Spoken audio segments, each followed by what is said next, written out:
दोस्तों, वासुकी नाग की पुत्री और लंका के राजा रावण के पुत्र मेघनाद की पत्नी थी। लक्ष्मण के साथ हुए एक भयंकर युद्ध में मेघनाद का वध हुआ। उसके कटे हुए शीश को भगवान श्री राम के शिविर में लाया गया था। अपने पति की मृत्यु का समाचार पाकर सुलोचना ने अपने ससुर रावण से राम के पास जाकर पति का शीश लाने की प्रार्थना की, किंतु रावण इसके लिए तैयार नहीं हुआ। उसने सुलोचना से कहा कि वह स्वयं राम के पास जाकर मेघनाद का शीश ले आए, क्योंकि राम पुरुषोत्तम है। इसीलिए उनके पास जाने में तुम्हें किसी भी प्रकार का भय नहीं करना चाहिए। रावण के महापराक्रमी पुत्र इंद्रजीत यानी मेघनाद का वध करने की प्रतिज्ञा लेकर लक्ष्मण जिस समय युद्ध भूमि में जाने के लिए प्रस्तुत हुए, तब राम उनसे कहते हैं, लक्ष्मण, रण में जाकर तुम अपनी वीरता और रण कौशल से रावण पुत्र मेघनाद का वध कर दोगे, इसमें मुझे कोई संदेह नहीं है। परंतु एक बात का विशेष ध्यान रखना कि मेघनाद का मस्तक भूमि पर किसी भी प्रकार से न गिरने पाए, क्योंकि मेघनाद एक नारी व्रत का पालक है और उसकी पत्नी परम पतिव्रता है। ऐसी साध्वी के पति का मस्तक अगर पृथ्वी पर गिर पड़ा तो हमारी सारी सेना का ध्वंस हो जाएगा और हमें युद्ध में विजय की आशा त्याग देनी पड़ेगी। लक्ष्मण अपनी सेना लेकर चल पड़े। समर भूमि में उन्होंने वैसा ही किया। युद्ध में अपने बाणों से उन्होंने मेघनाद का मस्तक उतार दिया, पर उसे पृथ्वी पर नहीं गिरने दिया। हनुमान उस मस्तक को रघुनंदन के पास ले आए। मेघनाद की दाहिनी भुजा आकाश में उड़ती हुई उसकी पत्नी सुलोचना के पास जाकर गिरी। सुलोचना चकित हो गई। दूसरे ही क्षण अत्यंत दुख से कातर होकर विलाप करने लगी, पर उसने भुजा को स्पर्श नहीं किया। उसने सोचा, संभव है यह भुजा किसी अन्य व्यक्ति की हो। ऐसी दशा में पर पुरुष के स्पर्श का दोष मुझे लगेगा। निर्णय करने के लिए उसने भुजा से कहा, यदि तुम मेरे स्वामी की भुजा है तो मेरे पति व्रत की शक्ति से युद्ध का सारा वृत्तांत लिख दे। भुजा में दासी ने लेखनी पकड़ा दी। लेखनी ने लिख दिया, प्राण प्रिय, यह भुजा मेरी ही है। युद्ध भूमि में श्री राम के भाई लक्ष्मण से मेरा युद्ध हुआ। लक्ष्मण ने कई वर्षों से पत्नी, अन्न और निद्रा छोड़ रखी है। वह तेजस्वी तथा समस्त दैवी गुणों से संपन्न है। संग्राम में उनके साथ मेरी एक नहीं चली। अंत में उन्हीं के बाणों से विद्ध होने से मेरा प्राणांत हो गया। मेरा शीश श्री राम के पास है। पति की भुजा लिखित पंक्तियां पढ़ते ही सुलोचना व्याकुल हो गई। पुत्र वधू के विलाप को सुनकर लंकापति रावण ने आकर कहा, शोक न कर पुत्री, प्रातः होते ही सहस्त्रों मस्तक मेरे बाणों से कट कट कर पृथ्वी पर लौट जाएंगे। मैं रक्त की नदियां बहा दूंगा। करुण चित्कार करती हुई सुलोचना बोली, पर इससे मेरा क्या लाभ होगा पिताजी?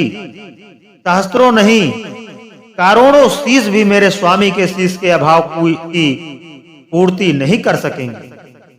सुलोचना ने निश्चय किया कि मुझे अब सती हो जाना चाहिए, किंतु पति का शव तो रामदल में पड़ा हुआ था, फिर वह कैसे सती होती?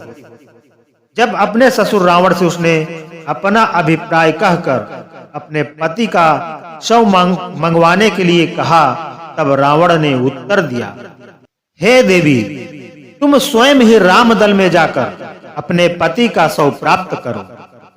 जिस समाज में बाल ब्रह्मचारी हनुमान, परम जितेंद्रिय लक्ष्मण तथा एक पत्नी व्रती भगवान श्री राम विद्यमान है, उस समाज में तुम्हें जाने से डरना नहीं चाहिए। मुझे विश्वास है कि इन स्तुत्य महापुरुषों के द्वारा तुम निराश नहीं लौटाई जाओगे।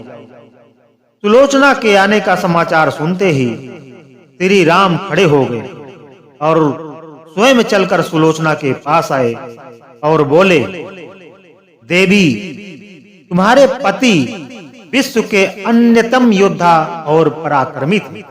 उनमें बहुत से सद्गुण थे, किंतु विधि की लिखी को कौन बदल सकता है।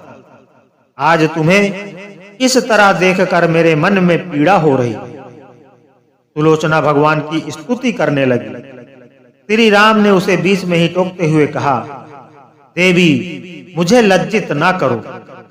पतिव्रता की महिमा अपार है, उसकी शक्ति की तुलना नहीं है। मैं जानता हूं कि तुम परम सती हो। तुम्हारे सतीत्व से तो विश्व भी थर्राता है। आपने स्वयं यहाँ आने का कारण बताओ कि मैं तुम्हारी किस प्रकार सहायता कर सकता हूँ। सुलोचना ने अश्रुपूरित नयनों से प्रभु की ओर देखा और बोली, राघवेंद्र, मैं सती होने के लिए अपने पति का मस्तक लेने के लिए यहाँ पर आई हूँ। श्री राम ने शीघ्र ही ससम्मान मेघनाद का शीश मंगवाया और सुलोचना को दे दिया। पति का छिन्न शीश देखते ही सुलोचना का हृदय अत्यधिक द्रवित हो गया। उसकी आंखें बड़े जोरों से बरसने लगी।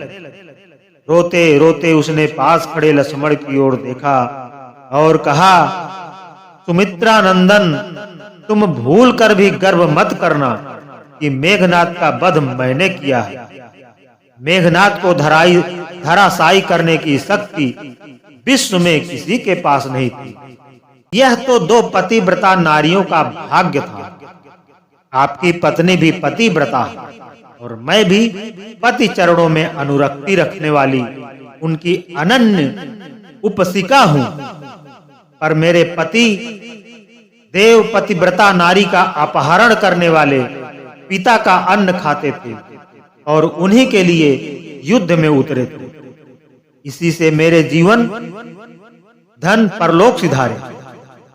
सभी योद्धा सुलोचना को राम शिविर में देखकर चकित थे। वह यह नहीं समझ पा रहे थे कि सुलोचना को यह कैसे पता चला कि उसके पति का शीश भगवान राम के पास है। जिज्ञासा शांत करने के लिए सुग्रीव ने ही पूछ लिया कि यह बात उन्हें कैसे ज्ञात हुई कि मेघनाद का शीश श्री राम के शिविर में। सुलोचना ने स्पष्टता से बता दिया, मेरे पति की भुजा युद्ध भूमि से उड़ती हुई मेरे पास चली गई थी। उसी ने लिखकर मुझे बता दिया। व्यंग भरे शब्दों से सुग्रीव बोल उठे, निष्प्राण भुजा यदि लिख सकती है, फिर तो यह कटा हुआ सिर भी हंस सकता है। श्री राम ने कहा, व्यर्थ बातें मत करो मित्र। पतिव्रता के महात्म्य को तुम नहीं जानते। यदि वह चाहे तो यह कटा हुआ सिर भी हंस सकता है। श्री राम की मुख कृत देखकर सुलोचना उनके भाव को समझ गई।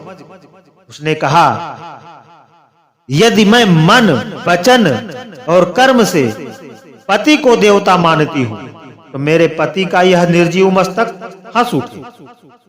सुलोचना की बात पूरी भी नहीं हुई थी कि कटा हुआ मस्तक जोरों से हंसने लगा। यह देखकर सभी दंग रह गए। सभी ने पतिव्रता सुलोचना को प्रणाम किया। सभी पतिव्रता की महिमा से परिचित हो गए थे। चलते समय सुलोचना ने श्री राम से प्रार्थना की, भगवान, आज मेरे पति की अंत्येष्टि क्रिया है और मैं उनकी सहचरी उनसे मिलने जा रही हूं, अतः आज युद्ध बंद रहे। श्री राम ने सुलोचना की प्रार्थना स्वीकार कर ली। सुलोचना पति का सिर लेकर वापस लंका आ गई। लंका में समुद्र के तट पर एक चंदन की चिता तैयार की गई। पति का शीश गोद में लेकर सुलोचना चिता पर बैठी और धधकती हुई अग्नि में कुछ ही क्षणों में सती हो गई। तो दोस्तों, आज की ये कहानी आपको अच्छी लगी हो तो लाइक करके शेयर करें और इसी तरह की कहानी सुनने के लिए हमारे चैनल को सब्सक्राइब कर लें। धन्यवाद।